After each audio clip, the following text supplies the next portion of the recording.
Hello students, हम पढ़ रहे हैं क्लास 10th की मैथमेटिक्स, जिसमें पहले चैप्टर की हमने पहली एक्सरसाइज स्टार्ट की थी, जिसका आज क्वेश्चन नंबर 4 हम सॉल्व करेंगे।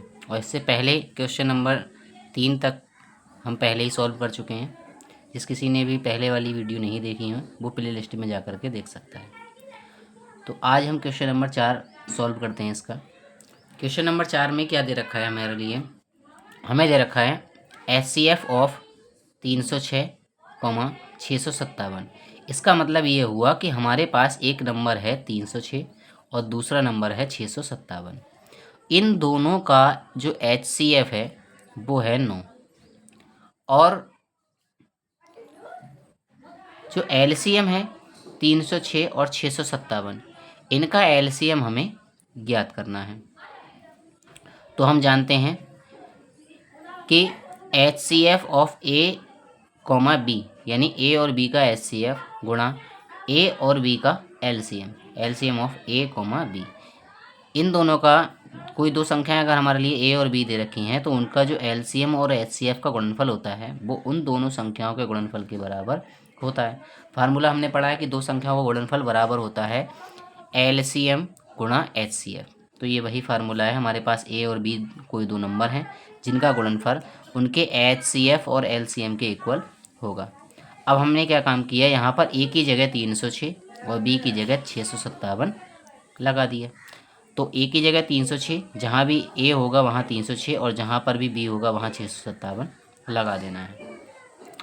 तो यहाँ हो जाएगा HCF ऑफ 306, 657 गुणा LCM ऑफ 306, 657 बराबर A की जगह 306, B की जगह 657। अब हमें HCF 306 का और 657 का जो HCF है वो क्वेश्चन में हमें दे रखा है 9। तो इसकी जगह हमने लगा दिया 9 गुणा में LCM ऑफ 306, 657। अब हम क्या काम करते हैं, जो 9 है हमें पता है कोई भी नंबर अगर मल्टीप्लाई में होता है और जब उसे बराबर के दूसरी साइड में भेजा जाता है तो वह डिवाइड में पहुंच जाता है। तो इस वजह से यहाँ पर 9 के लिए हम इसके बटे में भेज देते हैं। तो 9 के लिए इधर हमने बटे में आ गया ये नंबर 306 गुणा 657 बटे में 9। 9 से हमने इस नंबर को कर लिया डिवाइड। तो 9 एकम 9 और यहाँ 9 सत्ते 63, यहाँ से बचेगा 2 हासिल का और यहाँ 7 है और ये 2 हासिल का, तो हो जाएगा 27। तो 9 3 27, अर्थात हमने इसके लिए डिवाइड कर लिया 73 बार। तो 73 बार जब हमने इसे डिवाइड कर लिया तो हमने यहाँ पर लिख लिया 306 गुणा में 73। अब हम इनकी करते हैं मल्टीप्लाई।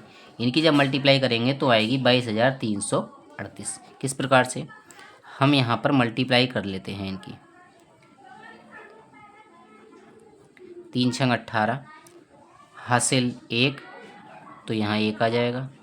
3 3 9, 7 छंग 42, 42 पूरे आ जाएंगे। 7 3 21, तो यहाँ पर 8, 2 और 1 3, 9 4 13 के 3 हासिल 1, 1 और 1 2 और ये 2। तो 22,338 इसका आंसर आ जाता है। यानी 306 और 657 का जो LCM है वह 22,338 होगा।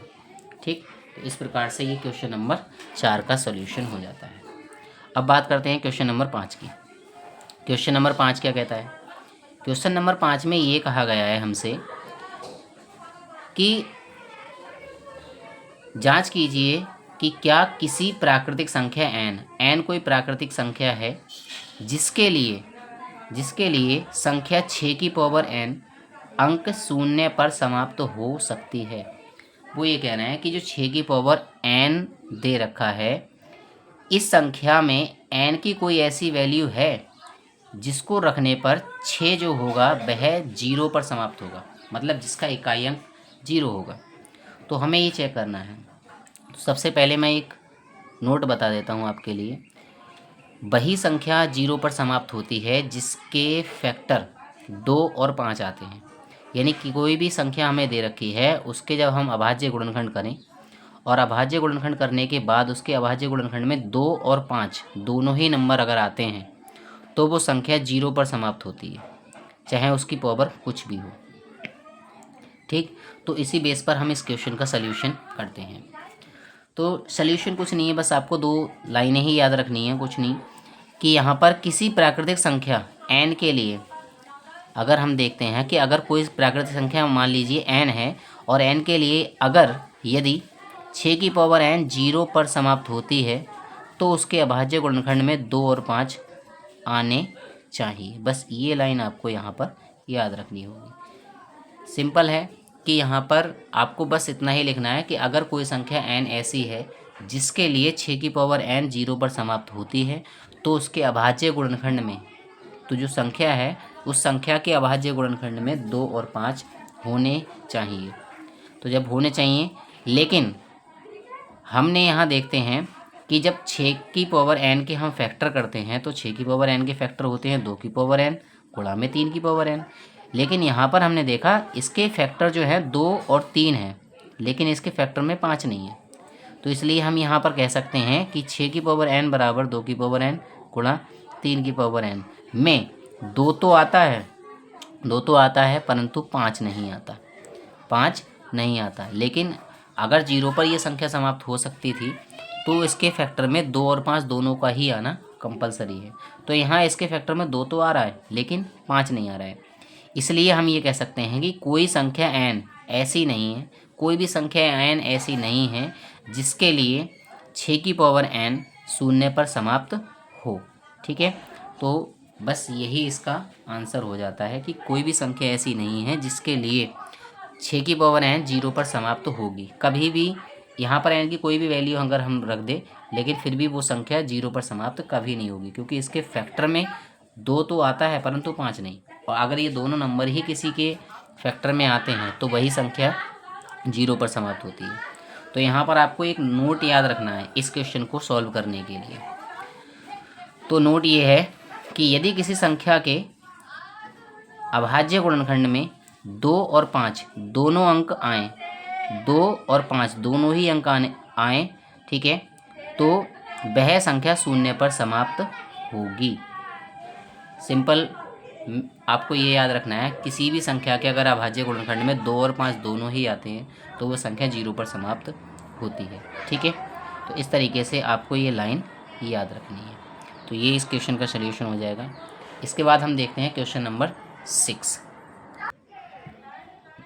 क्वेश्चन नंबर 6 ये कहता है कि 7, 11 गुणा 13 प्लस 13 और 7 गुणा 6 गुणा 5 गुणा 4 गुणा 3 गुणा 2 गुणा 1 प्लस 5 भाज्य संख्याएं क्यों हैं। मतलब ये दोनों संख्याएं हमें जो दे रखी हैं वो भाज्य हैं, लेकिन क्यों हैं। तो सबसे पहले भाज्य संख्याएं हमें पता होनी चाहिए। भाज्य संख्याएं कौन सी होती हैं। तो भाज्य संख्याएं वो संख्याएं होती हैं जिनके 2 से ज़्यादा फैक्टर आते हैं। तो जिनके 2 से ज़्यादा फैक्टर होते हैं वो संख्याएं भाज्य संख्याएं होती हैं। ठीक है, तो यही लाइन यहाँ पर लिखी है कि जिन संख्याओं के 2 से अधिक गुणनखंड होते हैं भाज्य संख्याएं कहलाती हैं। इसी को बेस मानते हुए हम इन क्वेश्चन को सॉल्व करेंगे। तो हमने पहला क्वेश्चन लिया है 7 गुणा 11 गुणा 13 प्लस 13। अब हम यहाँ देख रहे हैं एक टर्म ये है हमारे पास में और एक टर्म ये है। दोनों ही टर्म में जो 13 है वो क्या है, कॉमन है। तो हमने क्या काम कर लिया, 13 के लिए हमने कॉमन ले लिया। जब 13 के लिए कॉमन ले लिया तो हमारे पास यहाँ से 7 गुणा में 11, 7 गुणा में 11 रह जाता है। 13 को हम पहले ही कॉमन ले चुके हैं, यहाँ से प्लस का साइन लगा करके हमने यहाँ पर लिख लिया 1, क्योंकि 13 को जब हम यहाँ से कॉमन लेंगे तो इसके मल्टीप्लाई में होगा 1, इसके साथ मल्टीप्लाई में 1 होगा, तो मल्टीप्लाई वाला नंबर यानी 1 रह जाएगा यहाँ पर। तो यहाँ पर फिर क्या काम करते हैं, 13 को हमने एज इट इज लिखा, ठीक, 7 और 11 की मल्टीप्लाई कर लेते हैं तो 11 7 77 हो गया, प्लस 1 77 और ये 1 दोनों को ऐड कर लिया हमने 78। ठीक है, अब जो 78 है, 78 एक इवन नंबर है। तो अब इवन नंबर है तो इसका मतलब हम 2 से डिवाइड कर सकते हैं इसके लिए। तो 13 को हमने ऐसे ही लिखा, 78 को हमने लिख लिया 2 गुणा 39, क्योंकि 2 से जब हम इसे डिवाइड करेंगे तो 39 टाइम्स जाएगा। ठीक है, 39 दूनी 78 होता है। उसके बाद हम क्या काम करते हैं, उसके बाद जो 39 है वो भी एक भाज्य संख्या है, इसके लिए फिर हमने तोड़ लिया 2 जगह। ठीक है, इसके लिए हमने लिख लिया 3 गुणा 13, 13 3 39। तो इस प्रकार से इसके फैक्टर आ गए हमारे पास में, जो भी नंबर है उसके फैक्टर आए हैं 13 गुणा 2 गुणा 3 गुणा 13। ठीक है, तो इस प्रकार से हम देख पा रहे हैं इसके जो फैक्टर आए हैं ना, उन फैक्टर्स में कितने नंबर हैं, 4 नंबर हैं। ठीक है, यानी 13, 3 और 2, 4 फैक्टर आ गए इसके। तो जब 4 फैक्टर हैं तो 4 फैक्टर हैं, इसका मतलब 2 से ज़्यादा हैं। जब 2 से ज़्यादा हैं तो इसका मतलब ये क्या है, एक भाज्य संख्या है। तो हमने यहीं पर यही बात लिखी है कि यह एक भाज्य संख्या है। क्यों भाज्य संख्या है, ये बात हमने पहले ही बता रखी है, क्योंकि किसी भी संख्या के अगर 2 से ज़्यादा फैक्टर होते हैं तो वो भाज्य संख्या होती है। ठीक है, अब क्वेश्चन नंबर 2 लेते हैं इसमें से। क्वेश्चन नंबर 2 हमें दे रखा है 7 गुणा 6 गुणा 5 गुणा 4 गुणा 3 गुणा 2 गुणा में 1 प्लस 5। अब हम ये देख पा रहे हैं, एक टर्म तो हमारे पास ये है पूरी मल्टीप्लाई वाली, दूसरी टर्म में ये है, तो इसमें 5 और यहाँ से भी 5, ये हमारे पास कॉमन है, तो हमने 5 के लिए कॉमन ले लिया। जब 5 के लिए कॉमन लिया है तो हमारे पास बचा 7 गुणा 6 गुणा 4 गुणा 3 गुणा 2 गुणा 1 प्लस 1 यहाँ रह गया। ठीक है, तो हम करते हैं अब इनकी मल्टीप्लाई। 7 छंग 42, यहाँ 4 तियाँ 12 और 12 दूनी 24। ठीक है, प्लस 1। अब 24 की और 42 की गुणा करते हैं तो 24 दूनी 48, हासिल 4, 24 चौक 96, 96 और 4 100, तो ये आ जाएगा 1008। 1008 में जब एक और ऐड करेंगे तो हो जाएगा 1009। अब 1009 क्या है, 1009 भी क्या है, एक प्राइम नंबर है, एक अभाज्य संख्या है। ठीक है, एक अभाज्य संख्या है, और जब अभाज्य संख्या है तो अभाज्य संख्या के लिए हम 1 इंटू करके लिख लेंगे, तो 5 गुणा 1 गुणा में 1009। अब यहाँ पर भी देखो 1 2 और 3, इसके फैक्टर आए हैं 3, मतलब 2 से ज़्यादा हैं। अगर 2 से ज़्यादा हैं तो इसका मतलब ये कैसी हुई, भाज्य संख्या हुई। किसी भी संख्या के अगर 2 से ज़्यादा फैक्टर आ जाते हैं तो वह भाज्य संख्या होती है। तो हमने यहाँ लिखा है, यदि यहाँ पर दी गई संख्या के 3 गुणनखंड हैं अतः यह भाज्य संख्या है। ठीक है, तो हमें ये बताना था कि ये जो संख्याएं हैं वो भाज्य हैं, लेकिन क्यों हैं, क्योंकि इनके 2 से ज़्यादा फैक्टर हैं, इस वजह से ये भाज्य संख्याएं हैं। ठीक है, तो इस प्रकार से क्वेश्चन नंबर 6 का ये सोल्यूशन होता है। अब इस एक्सरसाइज का केवल लास्ट क्वेश्चन बचा हुआ है, क्वेश्चन नंबर 7। ठीक है, इसके बाद ये एक्सरसाइज कंप्लीट हो जाएगा। तो क्वेश्चन नंबर 7 देखते हैं क्या है। तो क्वेश्चन नंबर 7 क्या है, देखिए पहले क्वेश्चन समझते हैं क्वेश्चन क्या कह रहा है, उसके बाद हम इसका सल्यूशन करेंगे। क्वेश्चन क्या है, क्वेश्चन ये कहता है कि किसी खेल के मैदान के चारों ओर एक वृत्ताकार पथ है।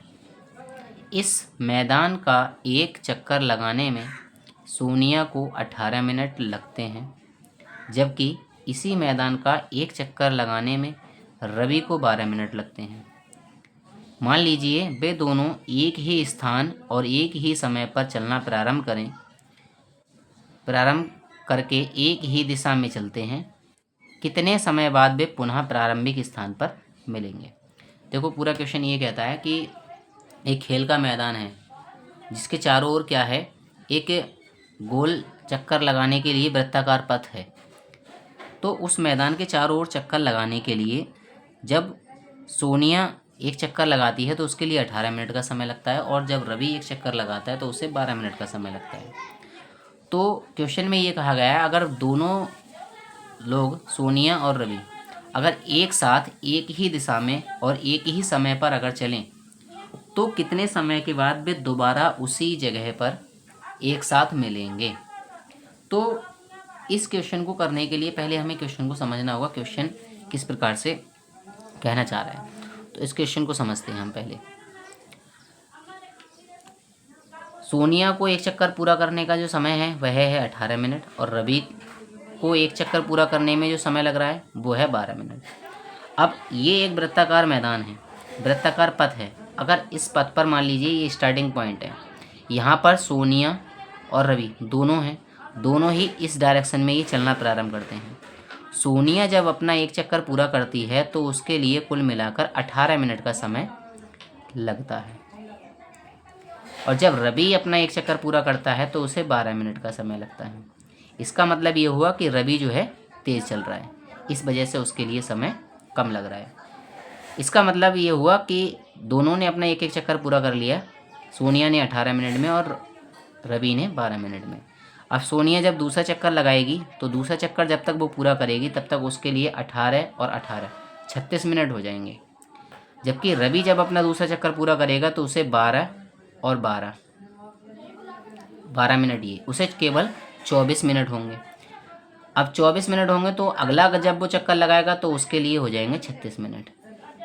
ठीक है, 36 मिनट इसके लिए 3 चक्कर पूरा करने में लग रहे हैं, और जबकि इसे 2 चक्कर पूरा करने में ही 36 मिनट का समय लग रहा है। इसके 2 चक्कर पूरा करने में 36 मिनट का, इसका मतलब 36 मिनट इसके लिए लग रहे हैं और 36 मिनट इसके लिए लग रहे हैं। दोनों का समय बराबर हुआ, लेकिन चक्करों की संख्या क्या है इनकी, कम रही। सोनिया केवल 2 चक्कर लगा पाती है जबकि रवि 3 चक्कर लगा लेता है, लेकिन दोनों का समय तो बराबर हुआ। इसका मतलब ये हो गया कि इतने ही समय के बाद ये दोनों उसी जगह पर आ जाएंगे जहाँ से इन्होंने चलना प्रारंभ किया था। तो अब इसका आंसर हमें किस प्रकार से निकालना है, तो देखिए आगे बात करते हैं। क्या है कि यदि ये दोनों एक साथ चलना प्रारंभ करें तो पुनः यानी जब ये दोबारा मिलेंगे तो वो क्या होगा, वो नंबर कौन सा होगा, वो नंबर होगा 12 और 18 मिनट जो हैं हमारे लिए दिए हुए उनका एलसीएम। यानी उनके एलसीएम का जो समय आएगा, ठीक है, उतने समय के बाद ये दोनों फिर मिलेंगे। तो जब ये दोनों एक साथ चलेंगे तो इसका मतलब ये हुआ कि 12 और 18 मिनट का जो एलसीएम आएगा उतने समय के बाद ये दोनों व्यक्ति मिलेंगे। तो हम क्या काम करते हैं, इनका एलसीएम निकालते हैं। ठीक है, 12 और 18 का एलसीएम निकालते हैं। हमने सबसे पहले इन दोनों नंबर्स को 2 से डिवाइड किया, 2 छंग 12 और यहाँ 2 में 18, फिर 2 से डिवाइड किया तो 2 3 6, 9 के लिए हम डिवाइड नहीं कर सकते इसलिए हमने इसे ऐसे ही नोट कर लिया। 3 से डिवाइड करते हैं, दोनों नंबर्स को हम 3 से डिवाइड कर सकते हैं, तो यहाँ पर 3 एकम 3 एक बार और यहाँ 3 3 9। ठीक है, 3 से 1 को डिवाइड करेंगे तो एक ही बार जाएगा यहाँ पर। ठीक है, तो यहाँ पर 3 से फिर 3 को डिवाइड करेंगे तो एक बार। तो अब यहाँ पर हमने सभी नंबर्स को डिवाइड कर लिया। तो ये जो नंबर्स आए, ये जो फैक्टर आए हैं, यही इनकी जो मल्टीप्लाई आएगी वही इनका एलसीएम होगा। तो एलसीएम ऑफ 12, 18, 12 और 18 का एलसीएम क्या होगा, 2 गुणा 2 गुणा 3 गुणा 3, तो 2 दूनी 4, 4 3 12 और 12 3 36। ठीक है, तो हमने यहाँ लिख लिया 2 दूनी 4 और 3 3 9, 4 9 36। 36 जो आया वो क्या है, वो है 12 मिनट और 18 मिनट का एलसीएम, और 12 मिनट और 18 मिनट का एलसीएम आया 36 मिनट। इसका मतलब ये हो गया, अतः वे दोनों रवि और सोनिया 36 मिनट बाद पुनः उसी स्थान पर मिलेंगे। और यही क्वेश्चन में हमसे पूछा गया था, हमसे ये पूछा गया था कि अगर वो दोनों एक साथ चलना प्रारंभ करते हैं तो कितने समय के बाद वो दोनों पुनः प्रारंभिक स्थान पर मिलेंगे। तो 36 मिनट के बाद वो दोनों व्यक्ति एक ही जगह पर वापस मिलेंगे। ठीक है, तो ये क्वेश्चन नंबर 7 इस एक्सरसाइज का लास्ट क्वेश्चन था। इसी के साथ ही ये एक्सरसाइज आपकी कंप्लीट होती है। आगे आने वाली वीडियो में हम एक्सरसाइज नंबर 2 करेंगे इस चैप्टर की। ठीक है, तो अगर वीडियो पसंद आई हो तो लाइक करें और चैनल को सब्सक्राइब करें। Thank you.